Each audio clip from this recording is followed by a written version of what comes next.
We are just a few hours away from a government shutdown. So, what can you expect if it actually happens this time? And it looks like it will. Pay attention because this is important. More than 100,000 federal workers are set to resign tomorrow in what could become the largest single-day departure in U.S. history. This comes under what's called a deferred resignation program from the Trump administration. In addition, the White House has instructed agencies to prepare for a large-scale firing if Congress doesn't reach a funding agreement soon. And as we know, they're set to shut down in one day. That means that the government could be facing both a wave of resignations and the possibility of additional job losses. I don't know if y'all know this or not, but the government may be about to shut down. So basically, the funding for the government expire here shortly. I think September 30th. So basically, what happens is the Senate has to have 60 votes to pass the budget. There's not 60 Republicans. So that means some Democrats have to vote for this budget. The Democrats basically said, what we gonna get for our vote? We not just giving y'all our vote just because. We got to negotiate, which is typical of the process because, you have to negotiate to get these people vote. Trump said he ain't negotiating, just do it without the Democrats. Thing is, you can't do it without the Democrats because you need 60 votes. They don't got 60 votes. So now the White House and Trump them saying that, oh, well, if the government shut down, we're just going to fire a whole bunch of federal workers, and they're instructing their agencies to create a mass firing plan. This is because the Republicans don't want to negotiate the budget, which they should do because they need Democrats to pass it. Yeah, and the reason that the government always is about to shut down is because instead of creating a budget and doing the appropriation process like they're supposed to, they just keep on doing continual resolutions, which is basically just kicking it down the road. Hi everyone, welcome back to our YouTube channel. My name is Teresa. And I'm Scholar, and if you're new here, welcome to Sister Talk Reacts. This is where we react to trending stories all over the world with thoughtful perceptions and engaging discussions. So let's dive into today's topic. Trump is shaking things up again, and this time, federal workers are in between of it all. Could this be another government shutdown? This is bigger than politics. It affects even your paycheck. But before we dive into that, let's first watch how people have reacted to federal workers losing their jobs and the government shutdown. And then we're going to come back with a full commentary at the end of the video. So stay tuned till the end. If lawmakers can't come to an agreement on funding the government by end of day tomorrow, we're going to be headed into the first full government shutdown since 2013. Now, usually by this point, agencies' plans for the shutdown would have been made public. Most of them have not put out those plans yet, but based on what we know previously, here's what we expect. First of all, no jobs data on Friday, if the shutdown goes until then. And if the shutdown goes even longer, that could impact the collection of other key data, like on consumer prices. Plus, you could see delayed loans to small businesses, to farmers, longer lines at airports, and plus no pay for millions of federal workers and contractors. And that all adds up. Moody's estimates that for every week of the shutdown, the GDP growth for the quarter will be reduced about 0.1%. That could equate to billions of dollars over time. And plus, since U.S. national parks and monuments are also going to be shut, the U.S. Travel Association estimates that the travel industry, like airlines and rail, are going to lose $1 billion each week of a shutdown. Now, the longer a shutdown goes, the bigger an impact it has. But there's a brand new wrinkle this time. The White House is threatening massive federal government layoffs that could impact hundreds of thousands of employees. It's not clear how many agencies would be impacted. The guidance to agencies received is to not reduce the workforce for programs in line with Trump's priorities. But it does raise the stakes for what a shutdown would mean for industries and the economy. There are 4 primary reasons that they cite for wanting to resign from their positions with the government. The first is increased political pressure under the current Trump administration. Second is the fear of retribution. They are terrified that if they speak out, they will lose their position anyway. The third is job security concerns under the Trump administration with a lack of federal funding given to many different positions. And number 4, a general unrest and dissatisfaction with their positions currently. Multiple agency insiders have said that they felt under siege and that there are constant loyalty tests to prove their allegiance to Trump. There have allegedly been internal memos tied to the screening of political ideology and reported threats of mass firings tied to being a leftist. Labor unions representing these workers have warned about increased surveillance, especially when it comes to education, the EPA, and the Justice Department. These employees do resign, this would be a massive fuck you to the Trump administration. But it would also mean massive delays for the average person when it comes to things like Social Security. For federal employees, the stress is beginning on how they're going to make mortgage payments, house payments, and even feed their kids. See, federal employees are underpaid compared to their private sector peers by up to 30%. So they're already a lot of the time living paycheck to paycheck. So what options are available to make sure they don't lose their house, their kids don't go hungry? We have to look at 2018 and 2019 when a 34-day government shutdown led to a lot of changes for federal employees. Now, we do know that in that shutdown, the Thrift Savings Plan opened up 0% emergency loans to federal employees that were equivalent to their paychecks. But it was only based upon the amount of money that the federal employee that had already contributed. So if they were fairly new, there was no ability for them to take a loan.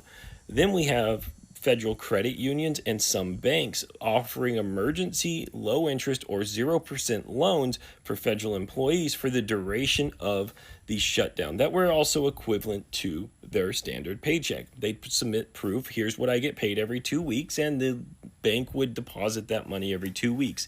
And while these loans aren't great options, they're better than a title loan or going through a payday loan network. So take advantage of those if you're a federal employee. Federal contractors, a lot of the time, did not qualify for these last time, so that hurts the contractors. There was also food banks that opened up the availability to federal employees that otherwise hadn't in the past, and a lot of local and state governments also opened up benefit plans to federal employees, even unemployment, with the understanding that they would be able to be paid back once the federal employees got their back paycheck, because they're required under law to be paid back after the shutdown's lifted. Now, contractors, that's a whole different ballgame, and a lot of these benefits, these extras that people went out of their way to do for federal employees, they ignored the contractors on. Now, I was a federal employee during that 2018-2019 shutdown, and it wasn't my first one. So I can tell you, one of the things early on in my career that somebody recommended was always have at least one, if not 2 months or 2 paychecks worth of salary banked, because Congress likes to play games with federal employees and use them as pawns. And at least once during your career, you're going to be used as a pawn and you're going to be working without pay. But that doesn't solve the here and now. So for federal employees, if you're worried about these things, begin the conversation now with your mortgage company, your landlord, the bank that holds your car note, even your utility companies, to explain to them that a government shutdown is likely and you might need to go into forbearance for the duration of it or have payments deferred, with an understanding that once you're back to be made whole by the government, you'll make them whole. So the Democrats want to shut the government down because they want the American citizens to pay for health care, $1.4 billion for health care for illegal immigrants. And I just wanted to make sense. I really wanted to make sense. Why do they care so much about illegal immigrants but not American citizens? It's just mind-boggling that you guys want to shut the government down because you can't get what you want. And it ain't got nothing to do with anything American. It's got to do with the fact that you want to cover some illegals, some criminals. Criminals, that's what they are. Okay, if you in this country and you ain't supposed, you is a criminal. Oh, I don't understand. It's not illegal, you criminals. So y'all want to shut the government down. Do you realize that this federal, okay, that's federal, meaning your military will not get paid, okay? Federal workers will not get paid, but guess who's still gonna get paid? Congress. They still gonna get their money. Y'all getting on my damn nerves for real. All government officers, no matter what their station, if they are following orders that are violating the Constitution of the United States, do not have express authorization from Congress to carry out said orders, then they will face charges. Pam Bondi and Kristi Noem and Stephen Miller and the rest of them, it doesn't matter if this administration pardons them, because that would be on a federal level. Yes, maybe the federal charges would be pardoned, but state doesn't apply. Because if you remember correctly, this administration got convicted of 34 felonies in a state level, not federal. So they couldn't pardon him. He got sentenced. Now, in case anybody's forgotten what happened in Germany in the 30s and 40s, and the military police in Germany were following orders. Just like ICE, they thought that if they followed orders, did what they were supposed to be doing, that nothing would happen to them. But when that regime fell, everybody was rounded up for prosecution. The Nuremberg trials showed that all of these people that were following orders, they were still viable and liable for all of their actions. And the truth is, ICE is operating outside of the law. They are conducting illegal searches of people's homes. They are taking people into possession and taking them across state lines. That's trafficking, people. That's kidnapping, but yet nobody wants to talk about it. How is it that this doesn't seem to go viral every single time? I get a whole bunch of people, but none of you are hitting favorite. None of you are hitting follow. None of you are actually reposting this and putting on your story, because we all need to group together. So, if this is your first government shutdown as a federal employee, let's talk about some things that you can and cannot do. In relations to working, if you are considered accepted service or mission essential, and you will have those designated labels before this government shutdown, then you can continue to work. You just won't be paid. Now, if you are considered non-mission essential or you don't fall under accepted service and you get furloughed, you cannot work. You cannot do anything for your agency. You can't check an email. It's against the law. You can't do it. So don't. Just be furloughed. There was a question about leave. I have leave scheduled during the shutdown. Typically, you cannot take paid leave during a shutdown. You have to communicate that with your supervisor to say, okay, I was scheduled to be off during this time frame. What do I need to do? Now, once appropriations are passed again, then you could go and take that leave. Hopefully, it doesn't go through the time that you had scheduled, but you are not supposed to take paid or annual leave during the government shutdown. You can do personal, professional development or volunteerism if it is outside of like your agency, but you can't do any official travel or business or anything or TDY or none of that if the government does shut down. That will be canceled or stopped. Just a note, please don't get on the internet giving your political opinions about stuff. I know things might get a little dicey. We don't know the outcome, but don't get on the internet and start giving your personal political opinions about certain things that are happening as a government employee. So these are the things that you can and cannot do. I don't care what you say. If you get fired from the post office, you are dumb. Okay? To get fired at the post office is like one of the hardest things to do because it's levels to it. And your supervisor or manager has to keep a paper trail on you in order for it to even go forward. And the union is going to back you up. Literally, all you got to do is show up to work. Okay? All you got to do is just show up to work. And it's people that show up to work and don't even do no work. I'm just saying. It's that easy. So if you get fired, you dumb. Here's a little background on what's going on. A partial government shutdown could delay military paychecks and affect other programs for troops and their families. Some defense agencies are dusting off previous shutdown guidance in preparation for this week, while awaiting, if possible, any new guidance from up top. Now, the House is pushing for legislation to guarantee military paychecks in the case of the government shutdown. If the House and Senate don't approve a short-term extension for funding by September 30th, it could enforce a partial shutdown on government activities on October 1st, until lawmakers can produce a new funding agreement. Starting with military personnel. 1. Active duty service members and reservists on active duty orders. Active duty service members and reserve components on active duty orders in the event of a shutdown would still be required to report for duty, but paychecks would stop until a new funding agreement is reached. Keep in mind, this is based on previous guidance until we hear something different. Military retirees would still receive their funding, but only because their funding comes from a different source. Now, in the past, legislations have been put together and signed by Congress to ensure that in the event of a shutdown, service members still get paid.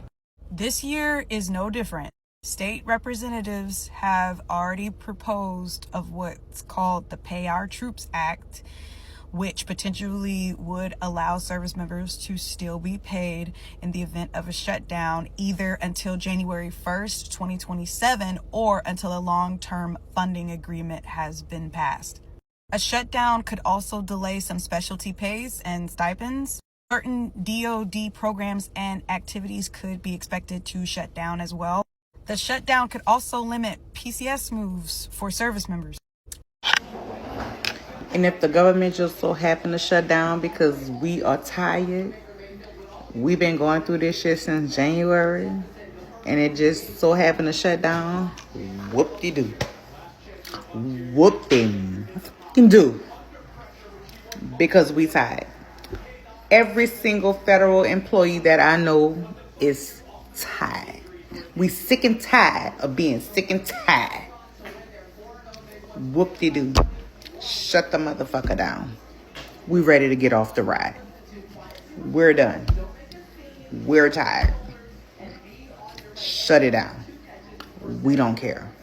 Here's what's going on. Trump has been pushing for major federal cuts to federal spending, and he's calling the government bloated and wants fewer federal workers. But when you combine that with fights in Congress over the budget, we could be heading towards a standoff. And do you know what that means? Shutdown talk. Shutdown talk, it is.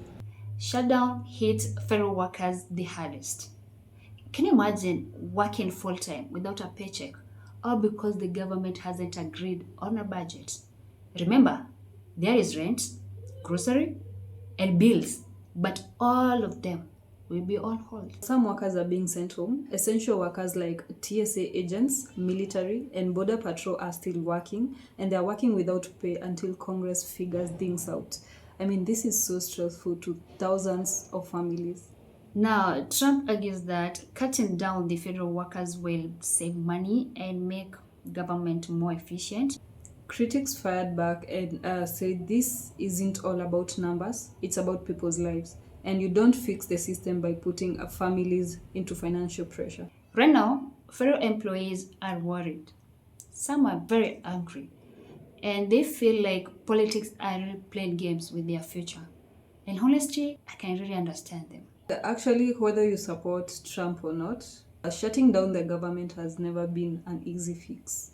And it's like hitting pause on people's livelihoods just to make a political point. We would really like to hear from you. You tell us, do you think Trump is right to push back against federal workers and spending? Or is it going too far by putting regular families at risk? Drop your thoughts in the comments and tell us how you feel about this. Credit goes to all the respective owners of the clips and content used in our video. Your thoughts and perspective made today's work possible. And if you found this video helpful and you would really like to see more of this, kindly don't forget to like if this was helpful to you. Don't also forget to leave a comment, tell us your honest thoughts, and if you know of people who have been affected by the government shutdown.